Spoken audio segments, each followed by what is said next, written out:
नमस्कार विद्यार्थी मित्रांनो, आज इयत्ता 7वी मध्ये वर्तुळ, कंस, परिघ, त्यानंतर वर्तुळाचा केंद्रीय कोन हे भाग, परिघ काढायचा कसा, पायाची ओळख कशी करायची, तर हे सगळे प्रकार या व्हिडिओमध्ये आपण शिकणार आहोत. सर्वप्रथम वर्तुळ आपण इयत्ता 5वी पासून शिकत आहोत. 5वी मध्ये काय होतं, आपल्याला बेसिक ओळख होती की ओ हे काय आहे, वर्तुळाचं केंद्र आहे. ए बी हा काय आहे, व्यास आहे. व्यास कशाला म्हणायचं की ज्या वर्तुळाच्या वरील दोन बिंदूंना जोडणारी रेषा, ज्या रेषेमुळे वर्तुळाचे दोन समान भाग होतात, मग तो असा असेल, असा असेल, असा असेल. एका वर्तुळाला किती व्यास असू शकतात, तर असंख्य व्यास असू शकतात. त्यानंतर त्रिज्या, वर्तुळाच्या केंद्रापासून वर्तुळ कंसावर, वर्तुळाच्या केंद्रापासून वर्तुळावरील कोणत्याही बिंदूला जोडणारी रेषा ही त्रिज्या असते. मग त्रिज्या एका वर्तुळाला किती असतात, तर असंख्य असतात. आता या ठिकाणी त्रिज्या कोणत्या आहेत, तर त्रिज्या आपण पाहूया. ओ ए रेख ओ ए, ओ बी ह्या वर्तुळ केंद्रापासून वर्तुळावरील बी या बिंदूला जोडणारी रेषा, रेख ओ बी. ओ पी रेख ओ पी. आता इथं काय दिसते तुम्हाला, ओ पासून ए पर्यंतचं अंतर, ओ पासून बी पर्यंतचं अंतर हे सारखं आहे. म्हणजेच व्यास बरोबर 2 गुणिले त्रिज्या, हे आपण मागे शिकलेलं आहे. व्यास किती असतो, त्रिज्येच्या दुप्पट असतो. त्रिज्येला इंग्रजीमध्ये आर असं म्हणतात, म्हणजेच, आणि व्यास हा डायमीटर म्हणतो आपण, म्हणजे बी बरोबर 2 गुणिले आर. आता ही आहे जीवा, कोणती, mn. तर mn ही जीवा आहे. व्यास ही वर्तुळाची सर्वात मोठी जीवा असू शकते, असू शकते नाही. व्यास ही सुद्धा काय आहे, वर्तुळाची सर्वात मोठी जीवा आहे. मग जीवा काय आहे की वर्तुळावरील दोन बिंदूंना जोडणारी रेषा. मग व्यासाची व्याख्या आपण तीच सांगितली. अलग लक्षात, या सगळ्या संकल्पना आता आपण या ठिकाणी केलेल्या आहेत. परंतु आज आपण सर्कम्फरन्स म्हणजेच वर्तुळ कंस हे परिघाची ओळख करणार आहोत. तर हा जो परिघ आहे हा कसा मोजायचा याचं प्रात्यक्षिक सुद्धा आपण पाहणार आहोत.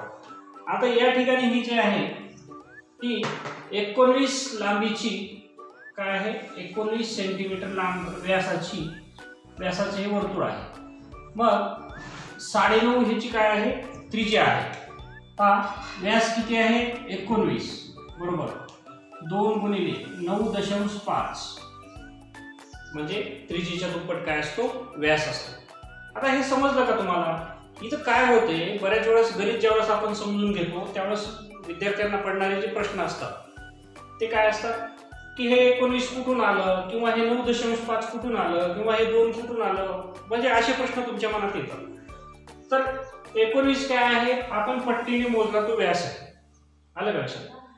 आणि त्रिज्या 9.5 आहे. हे 2 काय आहे, त्रिज्येच्या दुप्पट व्यास असतो, म्हणजे त्रिज्या गुणिले 2 बरोबर व्यास. हे सगळं आपण मागील भागाची उजळणी केलेली आहे. आता आपण वर्तुळ परिघ हा काढायचा कसा हे सुद्धा पाहणार आहोत. आता हे वर्तुळ आहे, आपल्याला याची त्रिज्या माहिती आहे, व्यास माहिती आहे, याचा परिघ मोजायचा.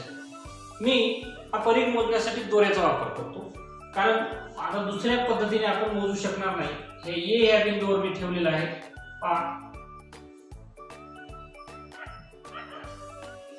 मी हळूहळू पुढे जातोय.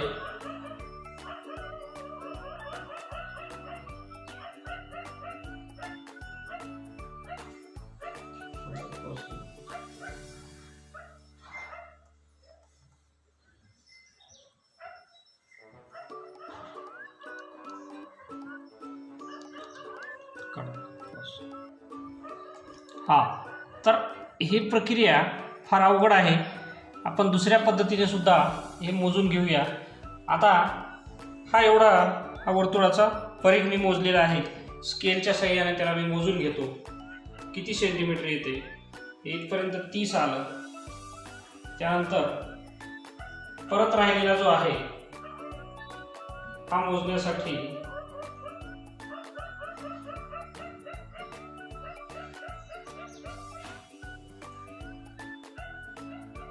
हा 27 आलेला आहे. पहा 27 पर्यंत येतो. हा 27 आलेला आहे.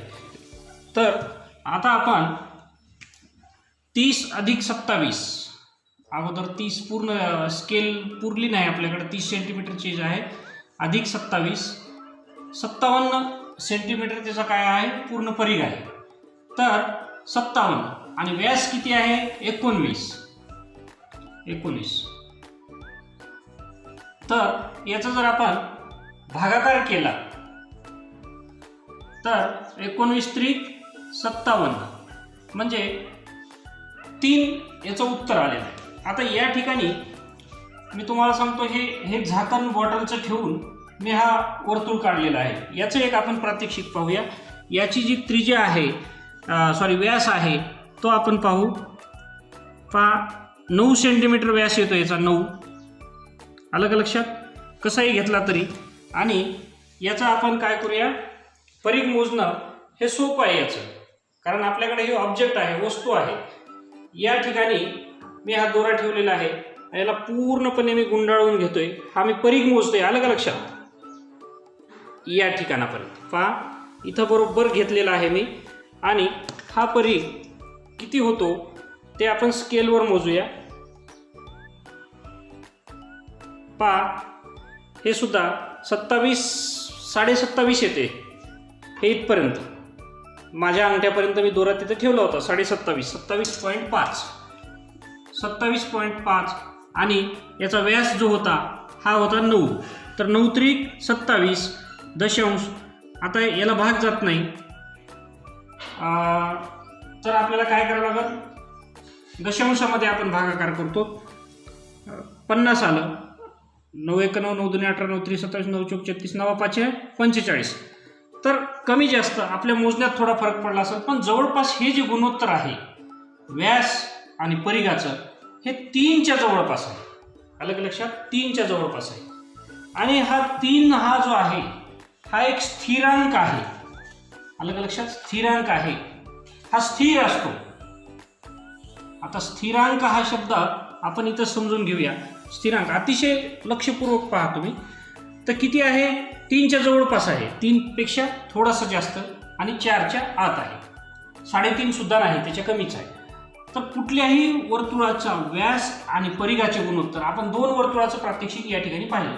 तर हा जो स्थिरांक आहे हा पाय या अक्षराने दाखवतात. हा ग्रीक अक्षर आहे पाय, आणि ह्याची किंमत आहे 22/7 किंवा 3.14 3.14. जिथं जिथं पाय येतं त्याच्याऐवजी ही किंमत ठेवतात. हे स्थिरांक आहे कशाचा, वर्तुळाचा व्यास आणि परिघाच्या गुणोत्तराचा. आलं लक्षात?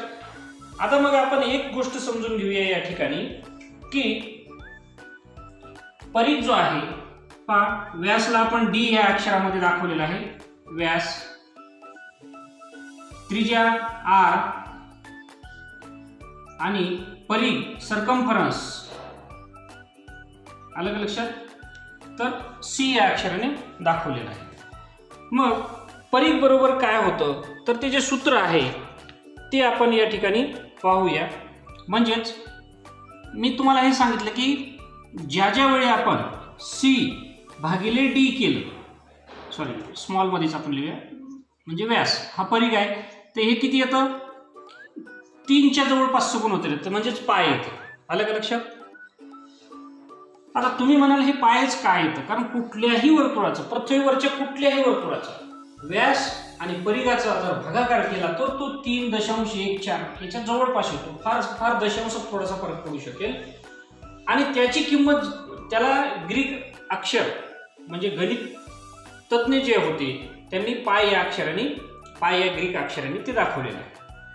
मग आता सी बरोबर, सी म्हणजेच परिघ बरोबर डी गुणिले पाय. म्हणजे तुम्हाला जर परीघ दिला असेल तर व्यास गुणिले 3.14 किंवा परीघ काढायचा असेल तर व्यासाला जर 3.14 किंवा 22/7 गुणाकार केला तर परीघ निघतो. आता हे सूत्र कसं तयार झालं हे सुद्धा आपण इथं या ठिकाणी शिकलेलं आहे. आता आपण एखाद्या गणिताचं उदाहरण प्रत्यक्ष पाहूया.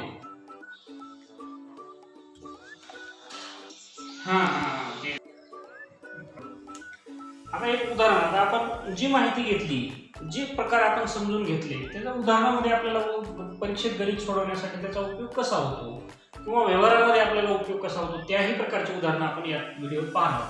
एका वर्तुळाचा व्यास 14 सेंटीमीटर आहे तर त्याचा परीघ काढा.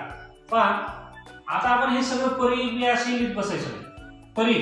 परीघ काय आहे सी, व्यास किती आहे 14, व्यास म्हणजे डी बरोबर पाय म्हणजे 22/7. पायची किंमत किती आहे 22.7 म्हणजे 3.14. आता हे 22/7 कसं आलं हे मी तुम्हाला याच्या अगोदर सांगितलेलं आहे. कारण पृथ्वीवरच्या कुठल्याही वर्तुळाला, कुठल्याही गोलाकार वस्तूचा परीघ याला जर त्याच्या व्यासानं भागलं तर त्याचं जे म्हणजे गुणोत्तर आहे हे 3.14 किंवा 22/7 किंवा 3च्या जवळपास येतं. मग हे छोटं माझ्याजवळचं टोकन दिसते तुम्हाला, मोठं वर्तुळ असेल किंवा प्रचंड मोठं वर्तुळ असेल त्याचा व्यासन परीघ मोजला तरी त्याचं गुणोत्तर जे आहे त्याच्या परीघाला व्यासानं केलेला भागाकार जो आहे तो 3.14 किंवा 22/7च्या ठिकाणी येतो आणि ते पाय ह्या अक्षराने दाखवतात, ग्रीक अक्षर. मग आता सी म्हणजे सर्कम्फरन्स म्हणजेच परीघ. मी मराठीत या ठिकाणी लिहितो परीघ बरोबर आणि अक्षर सुद्धा लिहितो बरोबर 22/7. आता हे इथं व्यासाच्या जागेवर आपल्याला गणितात दिलेलं व्यास आहे ते ठेवलं. हे भागाकारातलं इकडे जाऊन बरोबर चिन्हाच्या इकडे जाऊन काय झालं गुणाकार झाला. याच्या खाली छेद काही नाही म्हणजे 1 आहे. मग आपण याचा भागाकार करू शकतो. 7×1 = 7, 7×2 = 14. आता छेद दोन्ही ठिकाणी 1 आलेला आहे. मग परीघ किती आहे तर 22 × 2 2×2 = 4, 2×2 = 4, 44 सेंटीमीटर त्याचा परीघ आला. आता कसं केलं का उत्तर कुठून आलं हे आपल्याला 1 मिनिटाच्या आत हे समजून घ्यायचे की एका वर्तुळाचा व्यास 14 सेंटीमीटर आहे त्याचा परीघ काढायचा आहे. आपण सूत्र समजून घेतले. हे सूत्र तयार कसं झालं हेही समजले की परीघाला व्यासानं भागितलं, भागाकार केला की उत्तर पाय येतो. पाय म्हणजेच काय आहे 22/7. हे 22/7 कुठून आलं तर हे स्थिरांक आहे. हा कुठल्याही वर्तुळाचा स्थिर म्हणजे हा कॉन्स्टंट असतो, स्थिर असतो. जगातल्या कुठल्याही वर्तुळाचा परीघ मोजला आणि व्यास मोजला, परीघाला व्यासानं भागाकार केला तर तो काय येतो याच्या किमती एवढा येतो. मग याची किंमत काय आहे पायची, एक तर 22/7 आहे किंवा हे नाही लिहिली तर 3.14. हे दशांश खूप वाढत चालतात. हे 3.14 कुठलं आहे ते दाखवतो तुम्हाला. 7×1 = 7, 7×3 = 20 दशांश दिला, 1 उरलं होतं 10 झालं, 3×1 = 3, 3 उरतात, 7×4 = 28. मग हे असं न संपणारा अथांग आहे म्हणून एक तर 22/7 लिहा किंवा 3.14. आपल्याला इथं गणिताचं कॅल्क्युलेशन करण्यासाठी या ठिकाणी सोपं जावं म्हणून आपण 22/7 लिहिलं. सुटसुटीत परीघ आपला निघाला. त्याने काय केलं की परीघाच्या जागेवर परीघ लिहिला आलं, पण व्यासाच्या जागेवर 14 सेंटीमीटर व्यास लिहिला. मग समीकरण सोडवण्यासाठी हा जो भागाकारामध्ये 14 आहे हा इकडे जाऊन काय झाला गुणाकार झाला. मग 7ने ह्या 14ला भाग घातला आपण, म्हणजे अपूर्णांकाचा भागाकार किंवा अपूर्णांकाचा गुणाकार हे 6वीच्या पाठामध्ये आपण शिकलेलं आहे. 7×1 = 7, 7×2 = 14. मग अंशाचा गुणाकार केला, 22×2 = 44 सेंटीमीटरचा परीघ आला. आपण दुसरं उदाहरण पाहूया.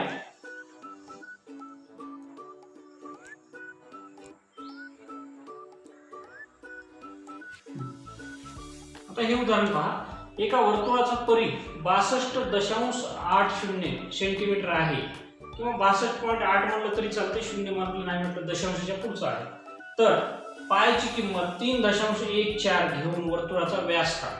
आता आपण काय केलं, आपल्याला सूत्र माहित आहे की पाय बरोबर किंवा असं इकडे दोन्हीकडे लिहिलं तरी चालतंय परीघ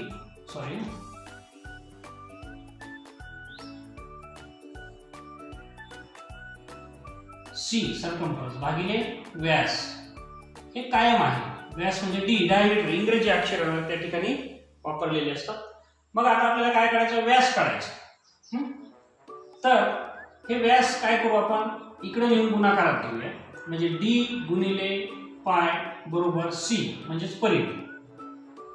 आता आपल्याला इथं काय दिले, परीघ दिले. आलं का लक्षात? सरळ सरळ ह्या सूत्रात ठेवलं तरी चालतं. सी बरोबर डी गुणिले पाय. इकडलं इकडं लिहिलं, इकडलं इकडं लिहिलं, काहीही बदल झाला नाही. परीघ किती आहे, 62.80 बरोबर बी डायमीटर आपल्याला काढायचा आहे गुणिले 3.14. मग हा डी असाच ठेवू, या 3.14 ला इकडे भागाकारात आपण आणूया. आता डी बरोबर मी इकडचं इकडे लिहितो 62.80 हे इथं लिहिले. हे तुम्ही म्हणाल, तुम्ही परत गोंधळून जाल की हे असं कसं झालं, तर हे डी पूर्ण इथं घेतले किंवा मी तुमच्यासाठी समोर लिहितो डी गुणिले 3.14 बरोबर 62.80. काय केलं, हे बरोबर चिन्हाचे इकडे ठेवलं, हे इकडे ठेवलं, डाव्या बाजूचं उजव्या सगळी क्वांटिटी आली, दुसरं काहीही बदल नाही, हे बरोबर चिन्ह. मग डी बरोबर हे 3.14 इकडे जाऊन काय होईल, भागाकाराचे 3.14. अलग लक्षात. आता हा भागाकार करायचा आपल्याला, दोन्ही ठिकाणी दशांश आहे. आता इथं 2 स्थळ दशांशानंतर आहेत, खाली 2 स्थळ दशांशानंतर आहेत.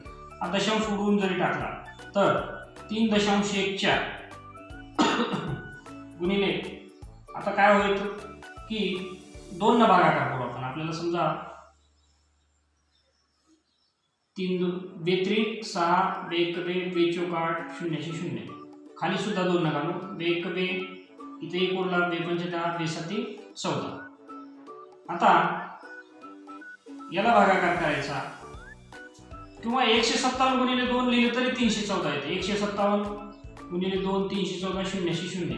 पहा हे कसं आलं माझ्या लक्षात, मी हे गेस कसं केलं, तर 157 न म्हणता काय केलं, 150 गुणिले 2 300 होते, हे 314च पकडू आपण अगोदर इथलं, आणि 7च्या दुप्पट 2, 7 2 14, 7चा डबल 2 म्हणजे 157चा पाडा. तुम्ही म्हणाल सर तुम्ही डायरेक्ट 157चा पाडा कसा घेतला, कुठून आला, तर मी काय केलं 3140 157 छेद होतं.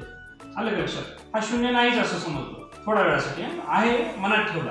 मग 157 गुणिले 2 म्हणजे 150 दोन्ही 300 होतं आपलं, आणि 7 दोन्ही 14, मग 157 157 2. तर डी म्हणजेच व्यास किती आला, तर तो आला 20 सेमी. व्यास म्हणजे डी डायमीटर. पहा आला कसा, तर परीघ बरोबर परीघ भागिले व्यास बरोबर पाय आपण सूत्र ठेवलं. हे कसंही ठेवा, हे असं ठेवलं सी भागिले डी बरोबर पाय, काही फरक पडत नाही.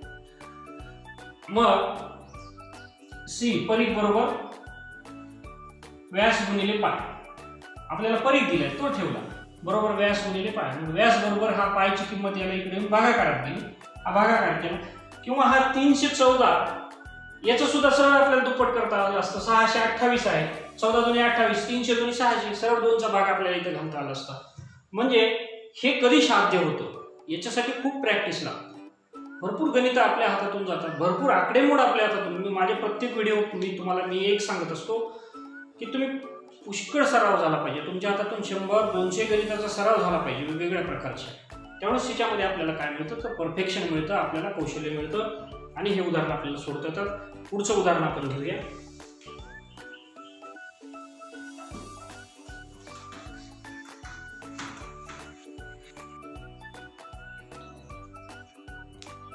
आता या परीघ व्यास यावर आधारित फार वेगवेगळ्या प्रकारची उदाहरणे येतात आणि ते खूप इंटरेस्टिंग असतात. एका वर्तुळाकार बागेची त्रिज्या 56 मीटर आहे. आता पुढचं गणित वाचायच्या अगोदर मी काय केलं, एक वर्तुळाकार बाग काढली आणि तिची ही त्रिज्या काढली. तिची लांबी आहे 56 मीटर. बागेभोवती 4 पदरी कुंपण घालण्यासाठी, आता बागेभोवती कुंपण घालायचे म्हणजे तारेचं कुंपण.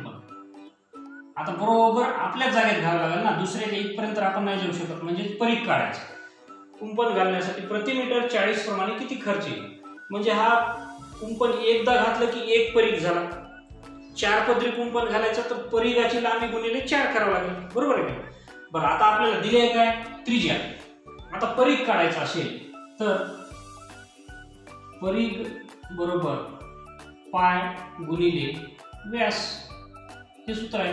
आता तुम्हाला वाटेल की सर हे सूत्र आलं कुठून, तर हे सूत्र काय आहे, आपण हे सांगितलं की परिघ भागिले व्यास बरोबर काय राहतं, ह्याचं गुणोत्तर जे आहे हे 3.14. हे आपण संपूर्ण व्हिडिओमध्ये हे शिकत आलो. तर परिघ बरोबर हा व्यास इकडे जर गेला, पाय गुणिले व्यास, असं सुद्धा हे सूत्र आपल्याला तयार होतं. आता आपल्याला इथं परिघ काढायचं. व्यास आपल्याकडे आहे का, नाही, आपल्याकडे त्रिज्या आहे. मग व्यास बरोबर काय आहे, तर आता व्यास बरोबर 2 गुणिले त्रिज्या, तर 2 गुणिले 56, बेशक 12ला 2, त्याला 1, 2 पंच 10 आणि 1 11, 112 हा त्याचा व्यास. आता आपण परिघ काढूया. परिघ म्हणजे सी बरोबर पायची किंमत किती आहे 22/7, व्यास किती आला 112. आलं का लक्षात? फार सोपं गणित. म्हणजे हे आता इथं प्रश्न उत्पन्न होतो की सर हे 112 आलं कुठून, हे 112 आलं कुठून, त्रिज्येच्या दुप्पट व्यास होतो. त्रिज्या दिलेली आहे गणितात, 56 मीटर त्रिज्या आहे. त्रिज्या गुणिले 2 केले 112 व्यास आला. आलं का लक्षात? मग आता आपण हे 22/7 ही काय आहे, पायची किंमत आहे. ती कशी येते आपण सांगितलं, हा स्थिरांक आहे आणि सी म्हणजे परिघ लिहिलेला आहे.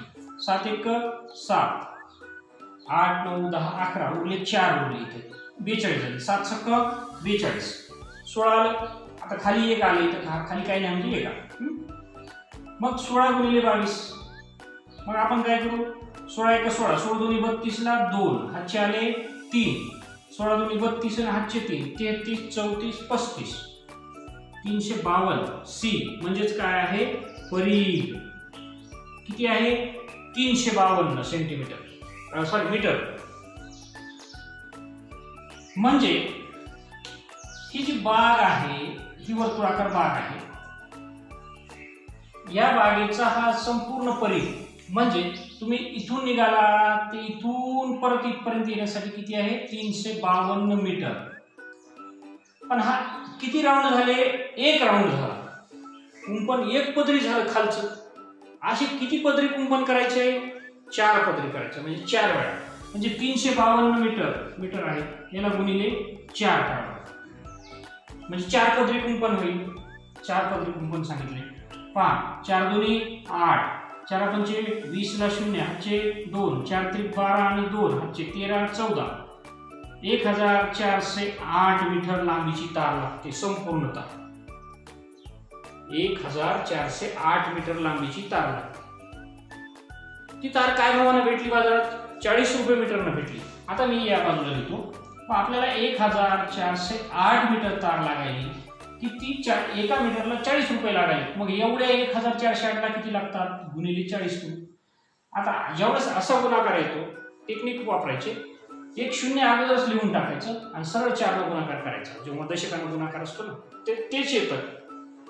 4 8 32ला 2, हातचे आले 3, 4 0 0 आणि 3 3, 4 4 16ला 6, हातचा आला 1, 4 1 4 आणि 5.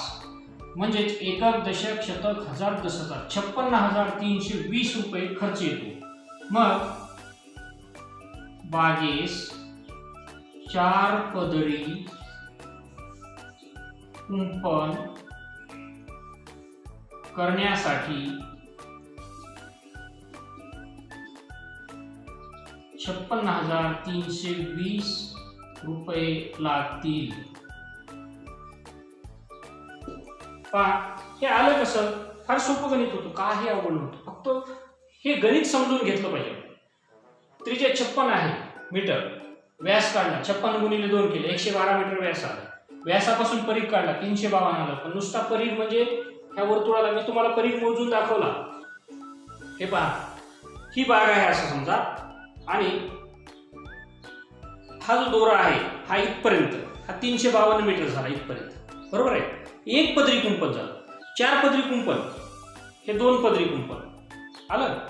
त्याच्यानंतर हे 3 पदरी कुंपण, आणि मग हे 4 पदरी कुंपण. आता दोरा किती वेळा आला इथपर्यंत, 4 वेळा.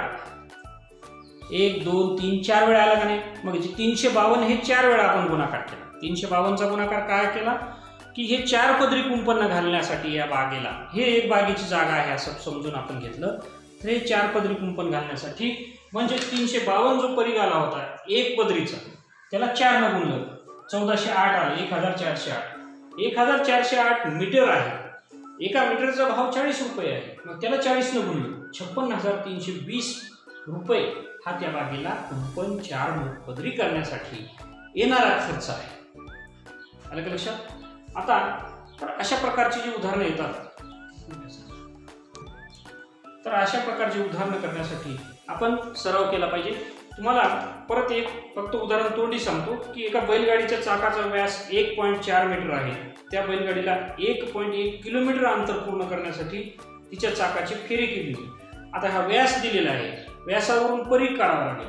परीघ निघाला पण तो मीटरमध्ये आहे. मीटरला किलोमीटरमध्ये कन्वर्ट करण्यासाठी म्हणजेच 1.1 किलोमीटर म्हणजे 1100 मीटर होतील त्याचे 1.1 म्हणजे.